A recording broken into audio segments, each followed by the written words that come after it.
Hello friends, आज के video में हम लोग मल्टीपल टॉपिक के बारे में बात करेंगे। सबसे पहले तो बेस्ट डिजिटेक का Q1 रिजल्ट, ईपैक प्रीफैब आज के टाइम पे मुझे कैसी अपॉर्चुनिटी लगती है वो भी आपको बताऊंगा। उसके अलावा जो इम्पोर्टेंट है, दो माइंडसेट के बारे में बात करूंगा। एक है आपको एक्सट्रीम माइंडसेट एंड दूसरा है रिसेंसी बायस। ये दोनों बहुत प्रॉब्लमेटिक चीज़ लगता है मुझे आज के टाइम पे। एंड मैं लोगों में ये चीज़ भरा हुआ देखता हूँ। आसपास जितने भी मेरे सब्सक्राइबर हैं उनमें तो मुझे बहुतों में दिखता है ये वाली चीज़। दोनों में से एक तो दिखता ही दिखता है। तो सबसे पहले क्या है, सबसे पहले जो है वो है आपको पेस्ट डिजिटेक का रिजल्ट। देखो पेस्ट डिजिटेक का रिजल्ट कैसा है वो आप उससे ज़्यादा मैटर करता है कि व्हाट लाइज अहेड। तो सबसे इंपॉर्टेंट क्या है यहाँ पे ये समझो, इनका आपको रेवेन्यू ईयर ऑन ईयर कितना बढ़ा है। ईयर ऑन ईयर इनका रेवेन्यू आपको बढ़ा है 51%। ठीक है, ईयर ऑन रेवेन्यू बढ़ा है 51%, एबिटा बढ़ा है 7.5% एंड प्रॉफिट आफ्टर टैक्स बढ़ा है इनका 14.3%। देखो ये क्यों हुआ है, क्योंकि ईयर ऑन ईयर इनका मार्जिन में काफ़ी डिफरेंस है। अगर आपको याद होगा, मैंने बहुत पहले पेस्ट डिजिटेक का डीप डाइव एनालिसिस बनाया था। तो उसमें मैंने आपको क्या बताया था, गोइंग फॉरवर्ड पेस्ट डिजिटेक का मार्जिन कॉम्प्रेशन होगा। 1-2 साल हो सकता है, उसके बाद क्या होगा, इनका मार्जिन आपको नॉर्मलाइज होगा। सिंपल सा भाषा में समझो, इनका जो टेलीकॉम वाला बिजनेस है वो हाई मार्जिन बिजनेस है। एंड ये जो बैटरी बनाएंगे बेस BESS में, वो लोअर मार्जिन बिजनेस है। 15% के आसपास का मार्जिन होगा, कंटेनराइजेशन सॉल्यूशन देंगे तब। ठीक है, तो यहाँ पे क्या है, इनका मार्जिन डिक्लाइन किया, year on year margin decline किया। भले ही रेवेन्यू आपको 50% से बढ़ा है, लेकिन क्या हुआ, प्रॉफिट उस तेजी से नहीं बढ़ा। देखो अब मैं क्या बोलता हूँ, जैसे नेटवर्क जैसे टेक्नोलॉजी में असली पता चलेगा नेटवर्क कैसा कर रही है Q3 में, क्योंकि Q3 में उनका बेस इंक्रीज हो जाएगा। वैसे ही आपको पेस्ट डिजिटेक का असली परफॉर्मेंस पता चलेगा Q2 FY26 में, क्योंकि Q2 अक्रॉस Q2 देखोगे तब पता चलेगा। Q2 लास्ट ईयर इनका मार्जिन कम था। ठीक है, इस साल क्या होगा, अब सेम बेस पे आएगा, सेम बेस पे कंपैरिजन होगा Q2 FY26 across Q2 FY27। And सबसे इंपॉर्टेंट बात क्या है कि इस सेक्टर में आपको जो बेस पे काम होना है वो H2 FY27 में ज़्यादा होना है। तो अगेन मेरे हिसाब से इस सेक्टर की कोई भी कंपनी को मैं अभी उतना इंपॉर्टेंस नहीं दूंगा प्राइस पॉइंट के हिसाब से, ना रिजल्ट को। जैसे एक किसी मेरे सब्सक्राइबर ने पूछा कि सर अद्वैत के रिजल्ट से आपका क्या एक्सपेक्टेशन है।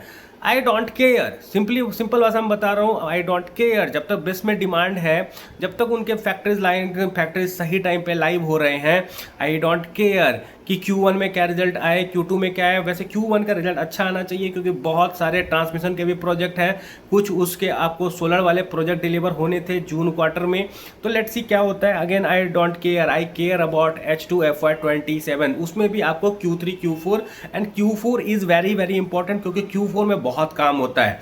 तो ऐसी कंपनी को आपको जो देखना है वो H2 में देखना है अभी के टाइम पे। अगर आपको बेस्ट के लिए लिया हुआ है पेस्ट डिजिटेक को, तो H2 is something which matters for you, not H1। H2 में काम भी ज़्यादा होता है एंड H2 में गवर्नमेंट का फोकस भी बेस के साइड में ज़्यादा है। एंड अगेन इनका ऑर्डर बुक 10,000 करोड़ के आसपास का है। एंड दूसरा एक और इंपॉर्टेंट चीज़ बता देता हूँ, ऑर्डर बुक लगभग 4x हो गया एंड इनका बेस का कैपेसिटी ये 5 गीगावाट कर चुके हैं। 5 गीगावाट में मान लो इंटरनल कंज्यूम भी कर लेता है 2.5 गीगावाट एंड 2.5 गीगावाट सेल भी कर लेता है, तो वहीं से 1200-1300 करोड़ का रेवेन्यू बनेगा। एंड आपको टेलीकॉम का काम अलग से है, सोलर का काम अलग से है। तो मेरे हिसाब से Pace Digitek is a decent deal. Risk reward ratio favourable लगता है। 13-14 के पी पे हो सकता है 2-3 दिन गिर जाए, लेकिन Q2 Q3 पे आसपास मुझे ठीक डील लगती है।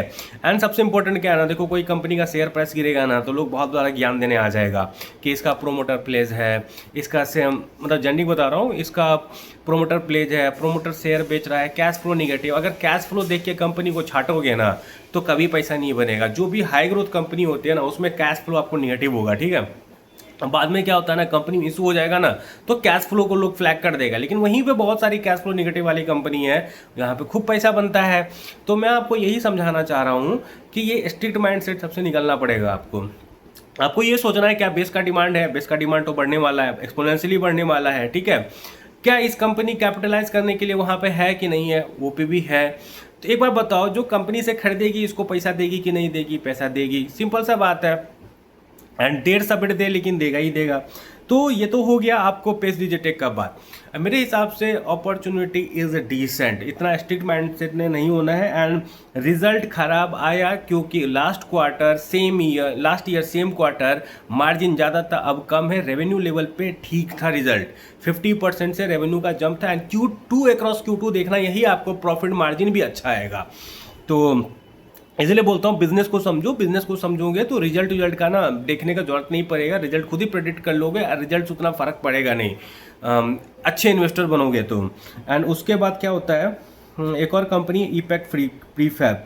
तो ईपैक प्रीफैब भी मुझे आज के टाइम पे ना एक अच्छी अपॉर्चुनिटी लगती है। मैं ना आपको दिखाता हूँ थोड़ा सा, एक minute give me some time. EPACK Prefab, तो देखो ईपैक प्रीफैब में मैं आपको क्या बोलना चाहता हूँ कि ईपैक प्रीफैब जो है ना, मुझे आज के टाइम पे एक डिसेंट स्मॉल कैप अपॉर्चुनिटी लगती है। आई थिंक इनका आईपीओ 230 के आसपास आया था ना, आईपीओ प्राइस से ज़्यादा ये उठी नहीं है अभी तक।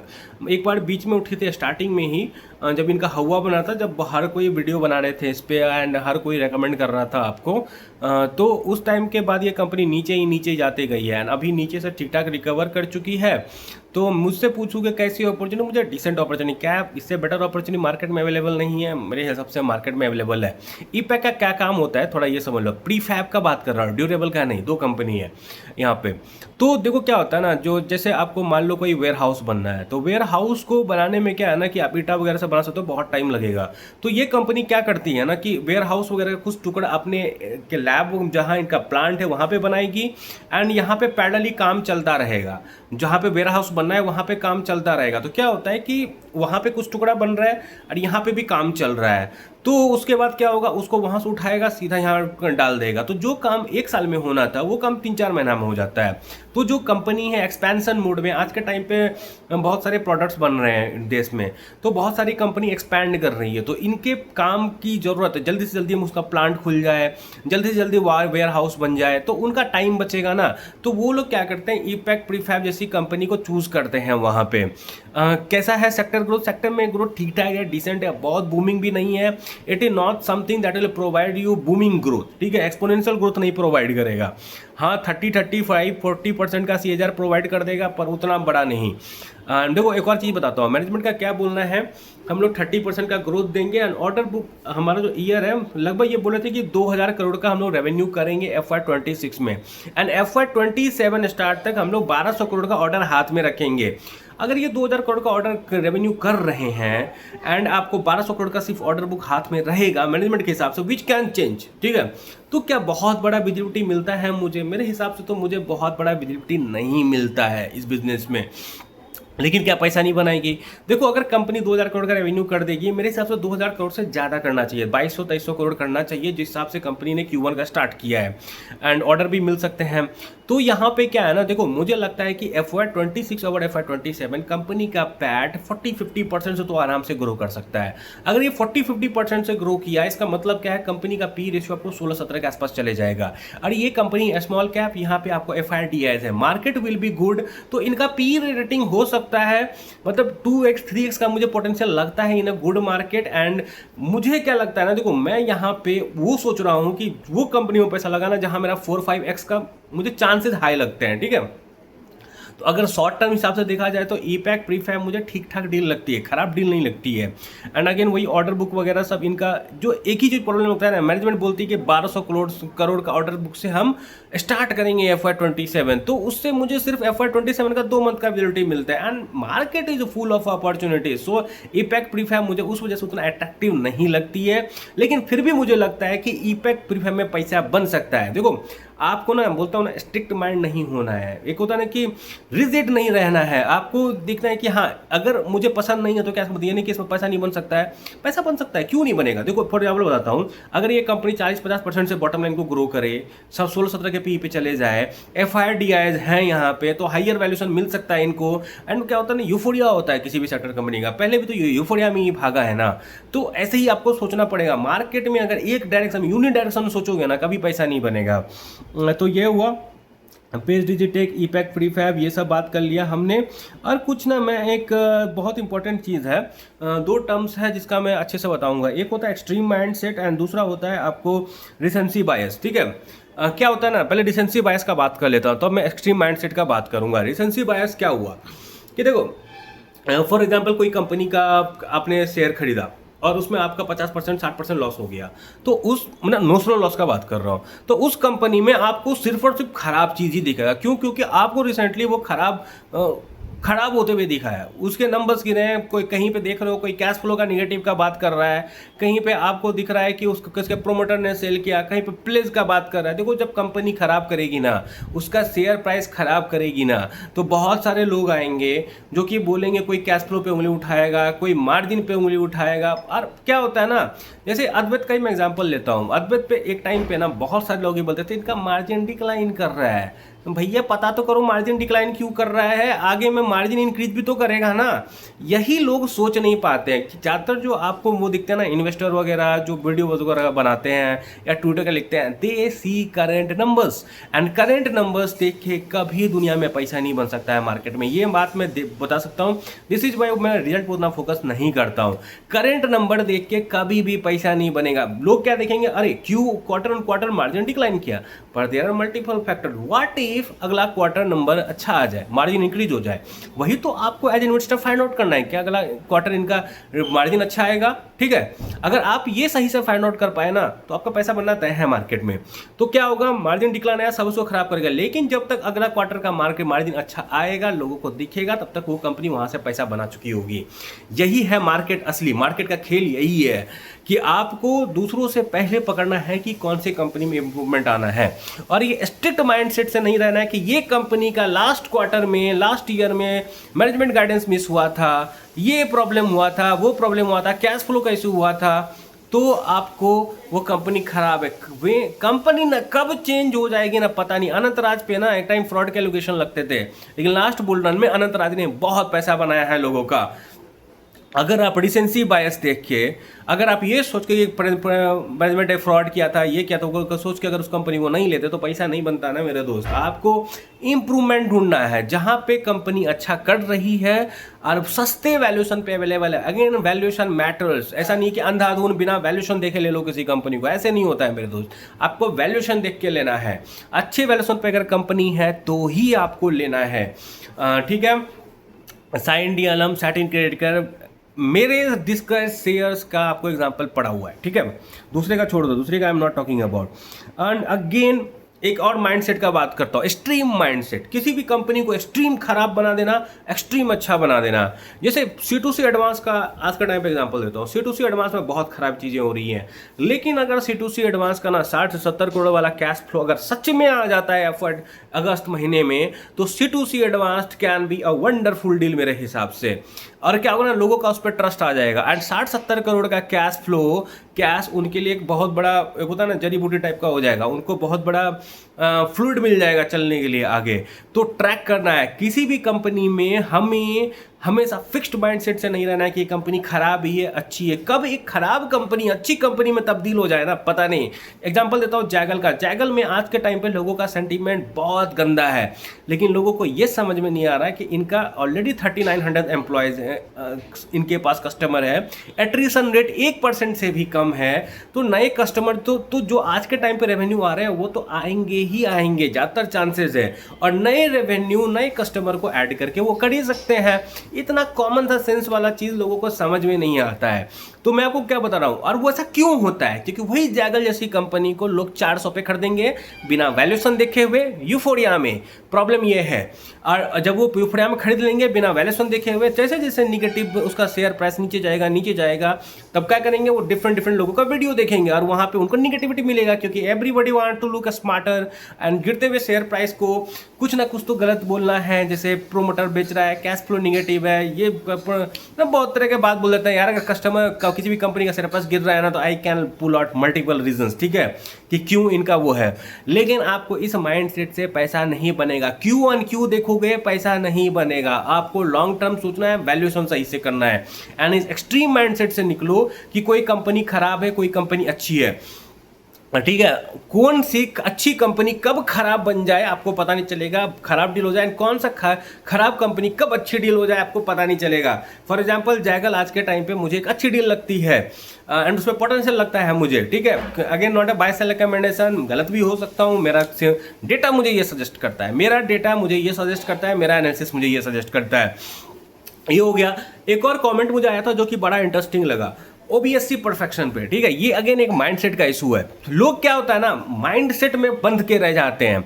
तो यहाँ पे क्या है ना, ओबीएससी परफेक्शन का बात कर रहा हूँ। तो हुआ क्या यहाँ पे, ओबीएससी परफेक्शन नीचे से लगभग 4x हो चुकी है एंड जो टॉप बोलोगे टॉप से वो लगभग आपको 2x हो चुकी है, ठीक है। तो यहाँ पे आई गॉट ए कॉमेंट कि सर ये तो ऑलरेडी भाग चुका है, ऑल टाइम हाई पे है, तो मतलब अभी क्यों शेयर करो। देखो कंपनी ना 1000x होती है। मान लो अगर ये 100x बैगर वाली ये कंपनी हुई, पोटेंशियल वाली 100 छोड़ो, अगर ये 50x बैगर वाली भी पोटेंशियल हो, अपने बॉटम से 50x, क्या कंपनी होते नहीं है। कंपनी सब बहुत सारी कंपनी 3-3 साल में 40-40-50 गुना होता है। तो मान लो अगर ये 4x हो भी गया है एंड ये फ्यूचर में आपको 25 बैगर का भी पोटेंशियल लगता है, तो you are still having 6x potential in this company. यही तो लोगों को समझ में नहीं आता है। क्या कंपनी 1000x नहीं होती है? क्या कंपनी 1000x एक बार में हो जाती है, ऊपर जाती है फिर गिरती है, फिर जाती है फिर गिरती है, ऐसे नहीं, स्ट्रेट लाइन में तो नहीं चलती है ना। तो मैं यहाँ पे क्या बताना चाह रहा हूँ, अगर कोई कंपनी 4 गुना हो चुकी है बॉटम से, इसका मतलब ये कतई नहीं होता है कि ये यहाँ से भी 4 गुना नहीं हो सकती है, ये यहाँ से भी 5 गुना नहीं हो सकती है। यहाँ आता है फिक्स्ड माइंडसेट, जो आपको क्या है ना, एक्सट्रीम माइंडसेट, कि मैं कोई बोलेगा कि मैं लो पीई पे ही खरीदूंगा, कोई बोलेगा मैं हाई पीई पे भी खरीदूंगा। ऐसा नहीं है। आप अगर अच्छे इन्वेस्टर बनना चाहते हो ना, यू शुड बी फ्लेक्सिबल। आपको शेयर प्राइस से उतना फर्क ही नहीं पड़ना चाहिए। If a company is available at सही वैल्यूएशन एंड कंपनी के फ्यूचर में ग्रोथ है, that's it, price doesn't matter. मैं आपको बता रहा हूँ, आज के टाइम पे I am holding almost 5 bagger, ठीक है, एंड मुझे उस कंपनी में अभी भी 6-7 गुने का पोटेंशियल लगता है। जब मैंने उस कंपनी को लिया था ना, मैंने 25 बैगर सोच के लिया था। एंड अगेन मेरे पास कुछ और कंपनी भी है जिसमें मैं सेम एक्सपेक्टेशन से हूँ। तो मैं आपको क्या यहाँ पे बता रहा हूँ, yes there are potential 25-30 baggers available in market, ठीक है। आपको बस ढूंढना है। और कोई कंपनी 4x हो जाए और वो 25 का कैंडिडेट है, 25 बैगर का कैंडिडेट है फ्यूचर में, तो स्टिल उसमें 6x रिमेनिंग है।